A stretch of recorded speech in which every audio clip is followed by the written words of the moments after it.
የደላት የተመቻት የገንዘብ ችግር የሌለባት ሴት ታውቃላችሁ? እሷ ማለት ነው። ወጣትነቴን በብዙ ስራ ያጀብኩ ጠንካራ ከሰው ጋር ለመግባባት ደቂቃዎች የማይፈጅብኝ ፍልቅልቅ ወፍራ በቃ እሷ ነኝ። ማርታ እባላለሁ። ያልሰራሁት ስራ የለም። ከሲሚንቶ ማስረከብ እስከ ፋርማሲ፣ ከዕቃ አምጥቶ ከመሸጥ እስከ ድለላ ጠንካራ ብዙ ነገርን የማስብ ሰው ነበርኩ። በአንድ ቀን ግን ጥንካሬ ተሰበረ። በአንድ ቀን ዋርካዬ ብዬ ያልኩት በቅፉ በርቺ ብሎ ያሳደገኝ አባቴን ከዚያ ዓለም አጣሁት። ዓለም ዜሮ ሆነብኝ። ከኔ ጎን አይዞሽ የሚለኝ ሰው አጣሁ። ከቤተሰቦቼ ጋር ያለኝ ግንኙነት ጥሩ ስላልነበር ዓለም ጨላልሞብኝ ማረፊያዬ የነገ ያልኩት ፍቅረኛዬም በሐዘኔ ከጎን የሆኑ ሳያጠነክረኝ በብቸኝነት ተጎዳሁ።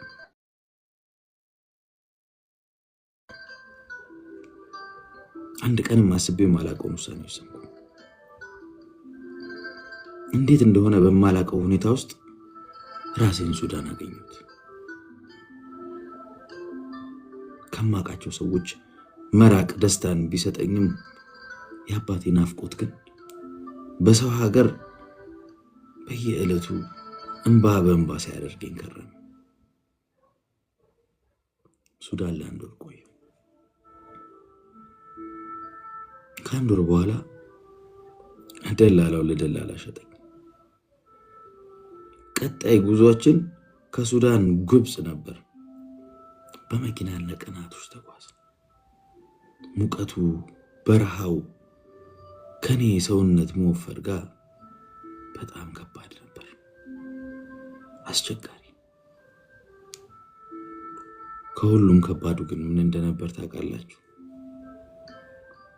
በሆዴ ጽንስ ነበር። የአንድ ወር ጽንስ፣ የአንድ ወር ከምናምን። አስቡት።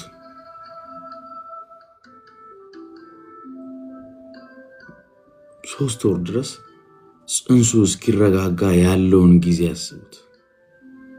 እዛ በረሃ ላይ ሆኜ ማቅለሽለሹ፣ ቮሚቱ በቃ ለኔ ከባድ ጊዜ ነበር። በሀገራችሁና በእናታችሁ ቤት ሆናችሁ ዋጋ የማትሰጧቸው ነገሮች በበረሃና በሰው ሀገር ላይ ትልቅ ዋጋ አላቸው።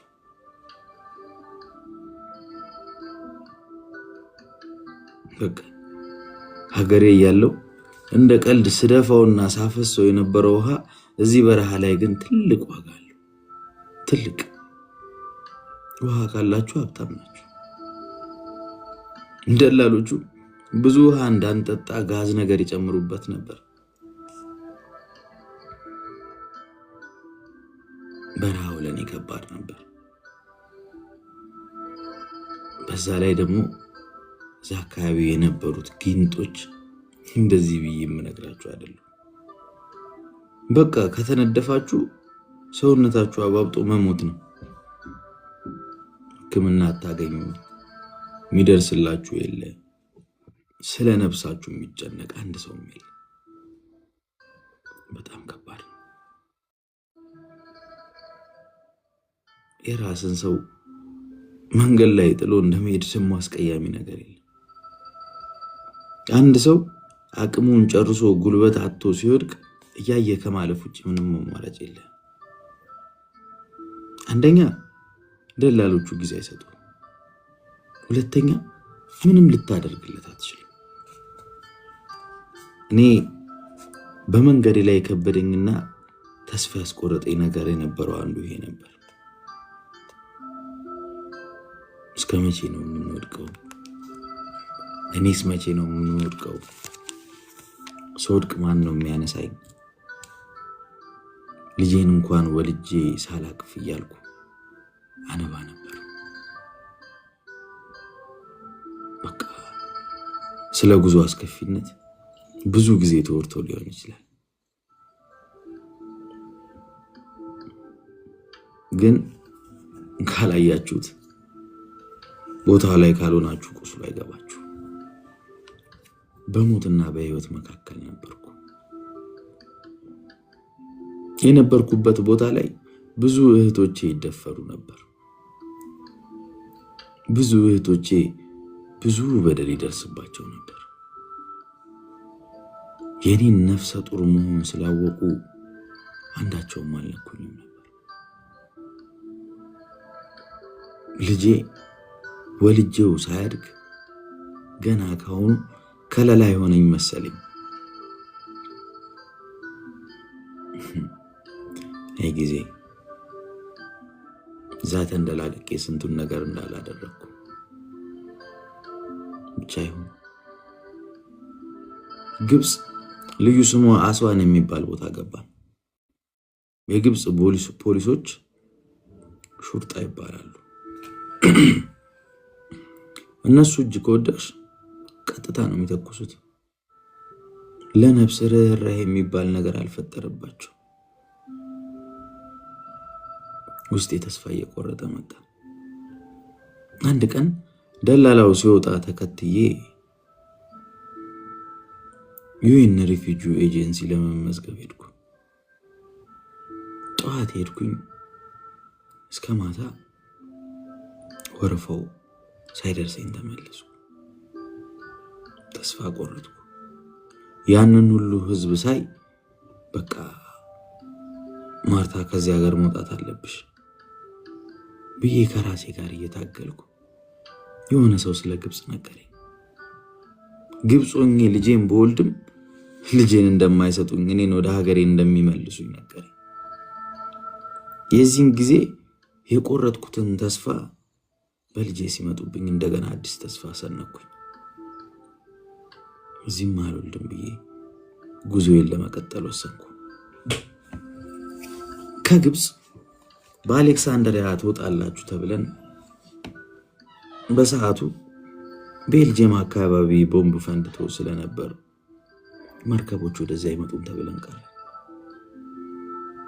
በቃ የነበረው ጥበቃ ቁጥጥሩ ከባድ ነበር።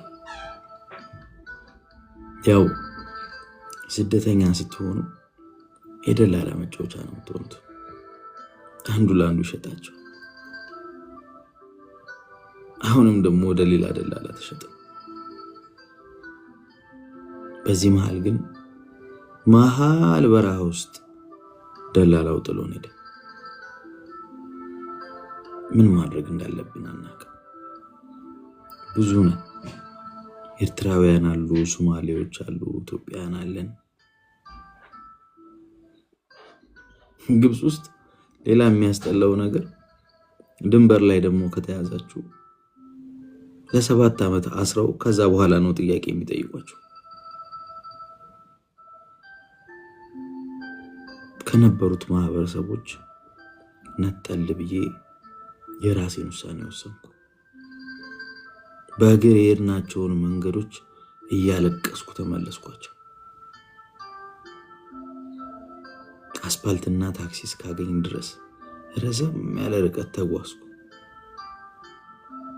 በቃ አስፓልቱን ሳገኝ ገነት የገባው ያህል ነበር የተሰማኝ። ቀና ብዬ አምላኬን አመሰግናለሁ። ቀድሞ አርፈንበት ወደ ነበረው ደላላ ሄጄ ተማጸንኩት። ፈጣሪ ልቡን አራርቶልኝ በሌላ መንገድ ተውጫለሽ አለኝ። ስልችት ያለኝን ቂጣና ሩዝ ሰጠኝ። ሆዴ ባዶ እንዳይሆን ብቻ በላሁት። በጉዞ ላይ በነበርኩባቸው ጊዜያቶች ቂጣ፣ ቱና፣ ፉልና ሩዝ ብቻ ነበር የምንመገበው። ምን ያህል አሰልቺ እንደሆነ አስቡት። ብቻ በሌላ መንገድ ልንወጣ ስንል ዱዓሾች አሉ ተባለ። ዱዋሾች ማለት አይሲሶች ናቸው። በቃ እንደምንም በዛም በዚህም እያደረጉ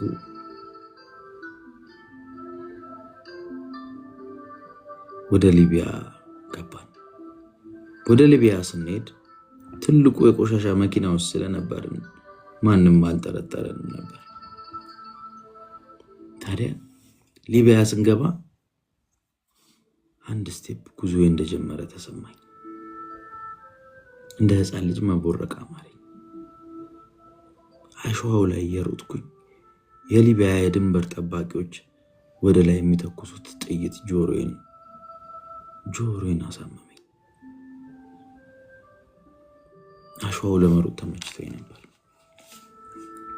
ወደ ባህሩ እየተጠጋው ስመጣ ግን አሸዋው ይቀርና እግር የሚይዝ ጭቃ ይሆናል። አቅም እያሳጣኝ ጉልበት እያጣው እንደምንም ጀርባዋ ጋር ደርሼ ጎትተው አወጡኝ። እያንዳንዱ መንገዶቼ ውስጥ ግን እገረም ነበር። ትናንትናዬን እያሰብኩ ነገ ይሄን እንደዚህ አስቤ ማላውቀው እኔ በራሴ ቆጭና ከፈጣሪ ጋር አወራ ነበር። በጀልባው የተወሰነ ከተጓዝን በኋላ የእንጨት መርከብ መጣ። ወደሱ ተገለበጠ። ባላንሲ እያሉ ደላሎቹ ባላንስ እየሰራን ዘለን መርከቡ ላይ ወጣን። ጽንሱ እያደገ ሲመጣ እኔም ምንም ቼክአፕ አለማድረጌ ልጄ ጤና ይሁን አይሁን እያሳሰበኝ እዛ ባህር ላይ የባህሩ ሽታ ወደ ላይ ወደ ታች እያስደረገኝ በቃ ጉዟችን ተጀመረ። በአራተኛው ቀን ላይ ኃይለኛ ማዕበል ተነሳ። ማዕበል ማለት ፊልም ላይ እንደምታዩት እንዳይመስላችሁ፣ ተራራ የሚያክል ከዚህ የሚያማታ ማዕበሉ መርከባችንን ጎዳው። የምንሄድበት ኮምፓሳችንን ጠፋ። በቃ ዝም ብለን ነበር እየሄድን የነበረው። ኢንተርናሽናል ሮድ የሚባል አለ። በሱ ነበር መሄድ የነበረብን፣ ግን ምኑን እናውቀዋለን። ወደ ሰማይ አንጋጥጬ እዚህ አድርሰኝ ልጄን ሳላይ እሱም ምድር ላይ ሳይቀላቀል ልትወስደኝ ነው ብዬ አምላኬን በእንባ ተማጸንኩት። እየተጓዝን ሳለ ድንገት ኮንቴነሮች የጫነ ትልቅ መርከብ መጣ። ሁላችንም መጮህ ጀመር። ሁሉም በየቋንቋው እርዳኝ እርዳን።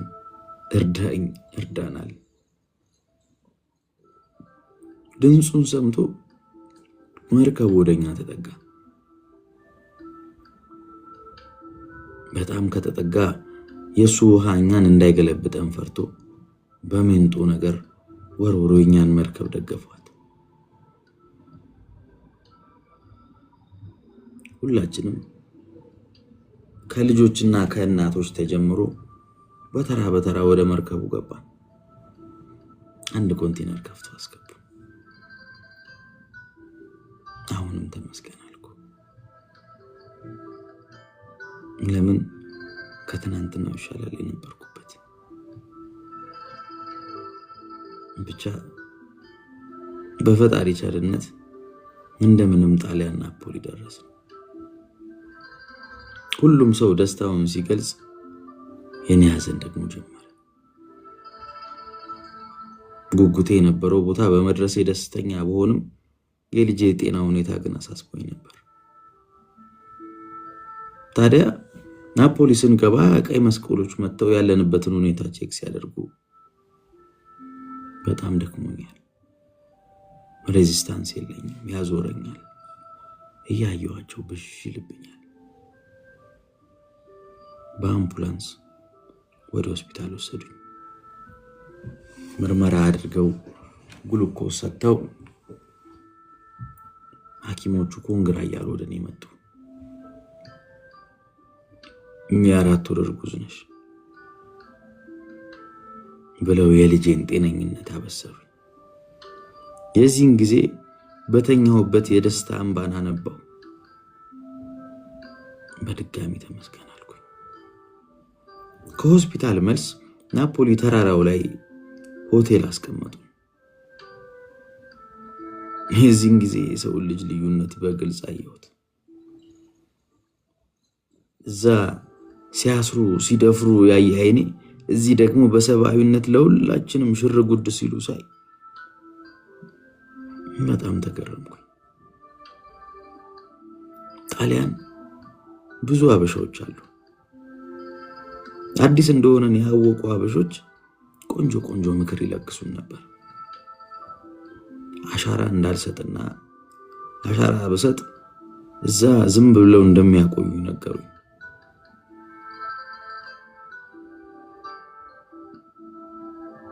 ራሴን ከናፖሊ ወደ ሮማ፣ ከሮማ ወደ ሚላን፣ ከዛ ደግሞ ወደ ስዊዘርላንድ ሄድኩኝ። አንዳንዴ የማደርጋቸው ውሳኔዎችን ሳስብ በሆዴ ጽንስ የያዘ አልመስልም፣ ለራሴ ይገርመኛል። ስዊዘርላንድ ሲሄድም እጄን እንዳልሰጥ ከለከሉኝ። ለምን ስላቸው እዚህ ብትወልጂም ለልጅሽ ዜግነት ሰጥተው አንቺን በሞግዚትነት ነው የሚያስቀምጡሽ። ልጅሽ 18 ዓመት ሲሞላው ወደ ሀገርሽ መልሱሻል አሉ። አሁንም ጉዞዬን ወደ ጀርመን አደረኩ። ጀርመን ስገባ ግን ሁሉ ነገሬን አሟጥጬ ጨርሼ ነበር። ገንዘቤን፣ አቅሜንና ጉልበቴን አጣሁ። ተስፋ ቆረጥኩ፣ አነባሁ። የመጨረሻዋ እንባ ጠብ ስትል ግን ብዙ ነገር እንደወስን ረዳች። አልቅሳችሁ የመጨረሻ እንባችሁ ብዙ ነገር እንድትቆርጡ ያደርግላችኋል።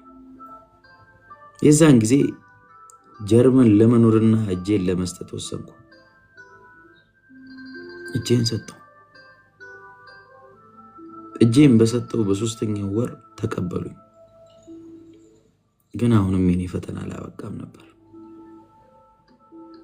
ምንም የልጄና የኔ ጤንነት በደንብ ቢከታተሉም መኖሪያና ምግብ ቢሰጡኝም ወልጄ ብቻዬን የራስ ጊዜን እንዴት ሆናለሁ የሚለው ጥያቄ ደግሞ ውስጤን ያስጨንቀኝ ጀመር። ታዲያ መውለጃዬ ሲደርስ 2 ቀን አምጬ እምቢ ብሎኝ በሲ ሴክሽን ወለድኩ። ልጄን ሲያሳቅፉኝ ግን የሆነ አንዲፋይንድ የሆነ ስሜት ተሰማኝ። ተገረምኩ። ሰው በፊት ለልጁ ሲንሰፈሰፍ የሚያካብድ ነበር የሚመስለኝ። ተመስገን አምላኬ ያልኩ።